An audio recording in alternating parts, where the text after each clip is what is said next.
안녕하십니까. 서울대학교 아동가족학과에 있는 진미정입니다.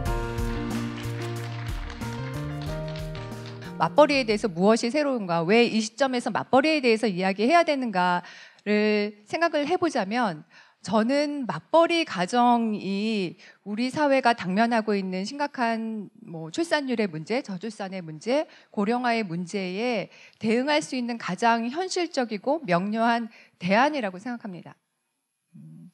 금방 말씀드린 것처럼 맞벌이라고 하는 게 사실은 새로운 현상이 아님에도 불구하고 우리가 지금 이 시점에서 다시 보려고 하는 이유는, 이 맞벌이야말로 우리가 가지고 있는 개인들이 갖고 있는 성취에 대한 소망, 동기, 성장, 이런 측면과 가정이 우리에게 줄 수 있는 기쁨과 즐거움과 행복, 그리고 나아가서 사회적으로는 지속 가능한 사회적 새생산이 이루어질 수 있는, 이 모든 것이 가능하게 하는 유일한 모델이 맞벌이이기 때문인 것 같습니다. 그래서 어떤 맞벌이에 대해서 이야기를 하는 것이냐, 우리가 남자들한테는 일을 왜 하세요? 라는 질문을 잘 안 하는데, 맞벌이를 하게 되면 여자들은 왜 일을 하세요? 이렇게 질문을 받기도 하고, 그러면 아이 교육비라도 벌어야 되니까, 또는 이렇게 대답을 했던 그런 시대의 맞벌이가 아니라, 이제는 남편에게도 부인에게도 왜 일하세요? 라는 질문이 더 이상 필요 없는 그런 맞벌이에 대해서 말씀을 드리고자 합니다.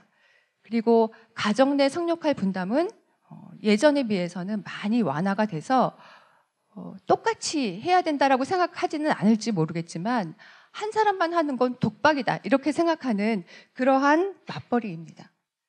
사실은 이 맞벌이들에게 어떻게 하면 도움을 줄 수 있는지를 고민을 하면서, 그러려면 먼저 이분들이 어떻게 살아가고 있는지에 대해서 알 필요가 있다고 생각을 해서요.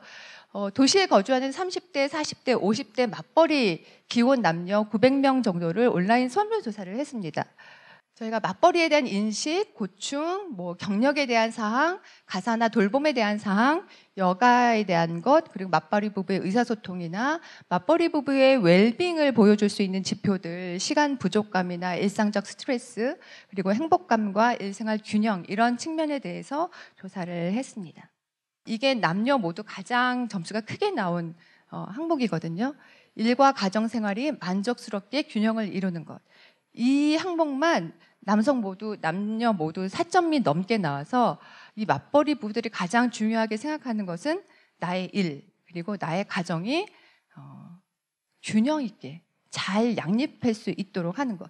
일에서만 성취를 하고 가정에서만 행복한 것이 아니라 이 두 가지가 잘 균형을 이루는 것이 가장 중요한 목표이고 가치이다라는 점에 남녀가 모두 동의를 하고 있습니다. 맞벌이의 고충, 구체적으로 어떤 부분에서 고충을 느끼고 있는지를 저희가 여러 가지를 질문을 했는데, 이 전체의 응답에서 흥미로운 거는 똑같이 맞벌이를 하는데 이 고충에 대해서 더 심각하게 이야기하고 있는 것들은 이제 여성의 응답이라는 거죠.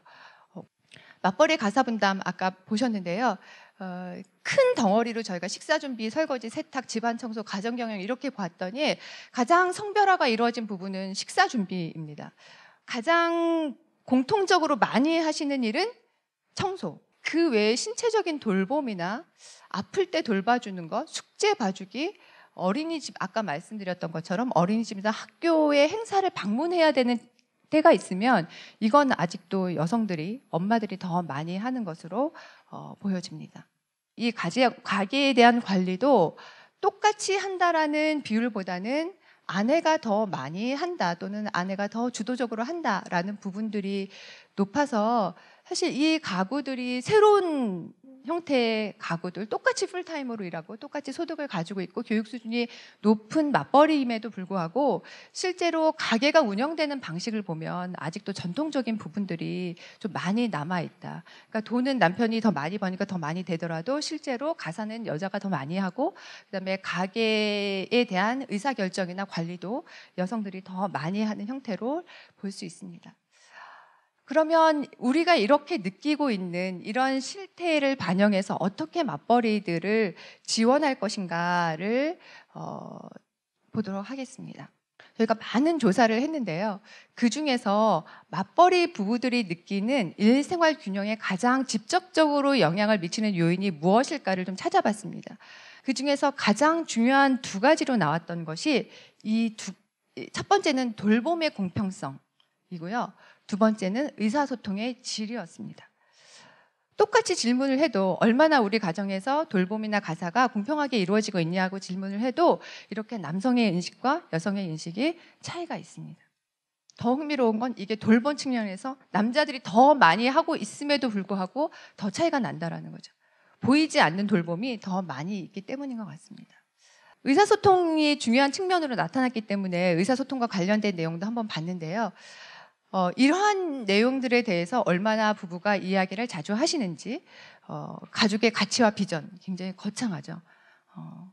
자녀 계획과 교육, 가족의 여가, 가정 경제와 재무 설계, 은퇴와 노후 설계 이렇게 5가지 측면에서 얼마나 자주 대화를 하는지 질문을 했더니 여가에 대해서 요 파란색이 자주 한다라는 거거든요. 여가에 대해서나 자녀 계획에 대해서 자주 한다라고 하는 비율은 그래도 20%가 좀 넘고, 그리고 가끔 한다라고 하는 비율이 이 정도 60%는 됐습니다. 거의 하지 않거나 전혀 하지 않는다라고 하는 부분은 이 왼쪽에 있는 가족의 가치와 비전, 그리고 오른쪽에 있는 은퇴 및 노후 설계입니다. 이런 대화들을 얼마나 자주 하느냐가 맞벌이 남편과 부인이 느끼는 일생활 균형과 관련이 있을까라고 해서 저희가 좀 찾아봤는데요. 분석해 봤더니 자주 대화를 할수록 일생활 균형감이 더 높은 것으로 나타났습니다. 상관관계가 높진 않지만 가족 비전이나 은퇴 및 노후 설계, 그리고 이런 가족 여가나 이런 것들에 대해서 더 많이 대화하는 부부들이 일생활 균형이 더 잘 이루어지고 있다라고 이야기하고 있고요. 그리고 이런 분야에 대해서 더 많이 대화하는 부부들이 의사소통의 질도 더 많이 높게 생각을 하고 있었습니다. 저희가 가족생활 주기를 크게 5개 단계 정도 나누어서 가족 형성기, 이때가 이제 부부 적응기라고 할 수 있는데요. 결혼해서 아이가 태어날 때까지입니다. 확대기를 2개로 나누어서 첫 번째 확대기는 아이를 낳아서 첫째 아이가 초등학교를 졸업할 때까지 돌봄이 조금 집중적으로 일어나는 시기이고요. 확대기 2번째 확대기는 교육기라고 해서 첫 번째 아이가 초등학교를 졸업하고 중학교를 들어가서 대학을 졸업할 때까지, 그리고 그 아이가 독립하는 시기, 그리고 독립한 이후 노년기, 이렇게 5개 단계로 나눴습니다. 자녀 양육, 재무관리, 경력관리, 건강 및 여가, 이렇게 크게 생활 영역을 4가지로 구분을 해서요. 현재 상태가 어떤지를 진단하고 우리 가족 또는 우리 부부의 목표가 무엇인지를 세우고 그것을 어떻게 실질적으로 충실하게 충족시킬 것인가 라고 하는 방법에 대해서 생각해 볼 수 있도록, 우리 부부가 각자의 생활에서 가장 중요하게 생각하는 것들이 어떤 것들인지, 어떤 것에 더 우선순위를 부여하느냐를 서로 점검해 보면서 우리가 어떤 부분에서 차이가 있고 어떤 부분에서 유사하고 라고 하는 것들을 점검해 볼 수 있도록 했고요.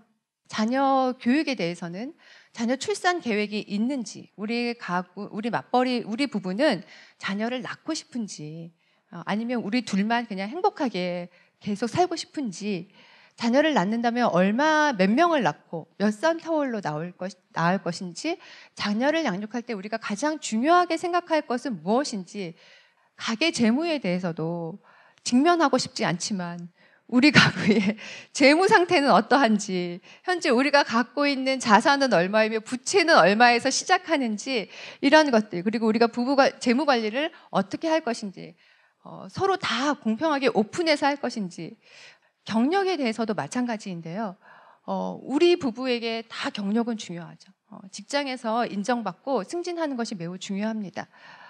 지금 하는 일이 어떤 일이고 정년이 보장되어 있는 일인지, 정년이 보장되어 있지 않다면 어떻게 할 건지, 중간에 어떻게 할 건지, 이직을 할 건지 또는 창업을 할 건지, 은퇴 후에는 어떤 일을 하고 싶은지에 대해서 아주 장기적이고 브로드하지만 부부가 함께 이야기해 볼 수 있는 시간을 가질 수 있도록 내용을 제시하였습니다. 여가도 중요한 부분인데요. 우리가 예전에 일, 가정, 양립 이렇게 부르다 요즘은 일, 생활, 균형 이렇게 부르면서 여가가 굉장히 중요한 부분이 되었습니다. 여가를 잘 관리하는 것이 나의 스트레스를 관리하는 거고, 그리고 궁극적으로는 일, 가정도 잘 관리하는 것이라고 생각합니다. 결혼 전에 어떤 여가를 했는지, 결혼 후에도 이 여가를 계속할 건지, 아이가 태어나면 어떤 가족 여가를 보내고 싶은지에 대해서 부부가 생각해 볼 수 있도록 하였습니다. 액션 플랜과 스트래티지 부분에서는 현재가 어떠한지, 목표가 무엇인지, 실천 방법이 무엇인지를 구체적으로 생각해 볼 수 있게 했고요.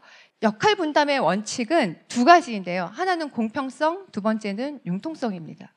공평하게 해야 되는 것, 누군가 한 사람이 독박 쓰지 않게 하는 것이 가장 중요한 원칙일 거고, 두 번째는 우리가 생활을 하다 보면 굉장히 예상하지 못했던 일들이 많이 발생하잖아요. 그럴 때 즉각적으로 잘 대응하려면 융통성이 있어야 됩니다. 의사소통의 원칙은 세 가지입니다. 하나는 첫 번째는 개방성입니다.